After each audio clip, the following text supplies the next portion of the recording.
A very common issue that people are faced with is trying to keep the dog out of certain areas in the house. Here's Stanley. He's a great Wheaten Terrier. However, he loves nothing more than to get under people's feet in the kitchen, especially when you're trying to make the dinner. Here I'm going to demonstrate to you a very simple way of showing your dog exactly where it is and where it isn't allowed. To Stanley's owners, it seems like either he doesn't know exactly where he's allowed or he doesn't care.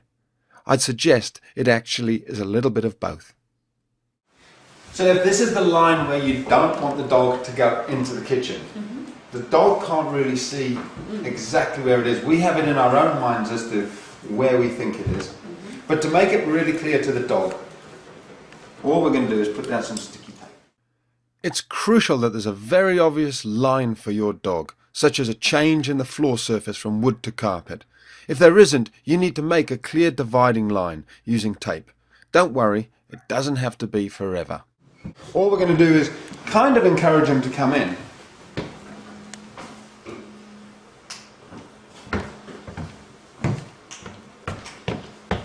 He already knows there's something up. There's a line there. So look at that. We haven't even trained him. That line has just gone down. He knows. Good boy, Stan. Outside, out the kitchen. Good boy. Good boy. Here I'm demonstrating how clear the message is to Stanley. I'm dropping some food on the floor and he still doesn't come in. So we haven't really, you've been training him a little bit to keep him out of the kitchen, but you can see the power of that white line. He almost has instantaneously realised that is the line. It's now very clear. I don't know how you'll feel. Out the kitchen, out the kitchen. Good boy, good boy. Okay, so out of the kitchen when he backs off, praise him. When he's out the kitchen, we praise him. Now what we don't want to do is get him to think that every time he comes in here, if we chase him out, he gets a treat. We want him off the line. So we're actually going to say, out the kitchen, good boy. We don't want him in the kitchen at all. And he's not allowed to touch that line with his foot. Because what dogs love to do is just edge further and further and further into the kitchen.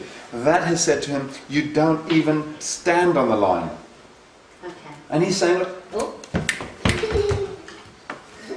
And you can see you can use any sort of energy to drive him out. Even just stamping your feet a little bit, moving towards him. Maybe, shh, out the kitchen, out the kitchen. Are you making sure you don't look at him, or are you looking I'm not looking at him now to invite him in. Right. If you look at him, you invite him. So I'm deliberately ignoring him. And you can see he's good. Now, when he's being like that, that's a very good boy. He's been outside for a good long time, out the kitchen. So good boy, good boy. Very good boy, darling. A little bit further. Using this calm, consistent method, it'll take only a little time before your dog, like Stanley, will get the message and understand which side of the line that he's allowed on. As with any training, it'll have maximum effect only if your dog listens to you because you're the pack leader and you've already implemented the 5 golden rules that are shown in the first section of the members site.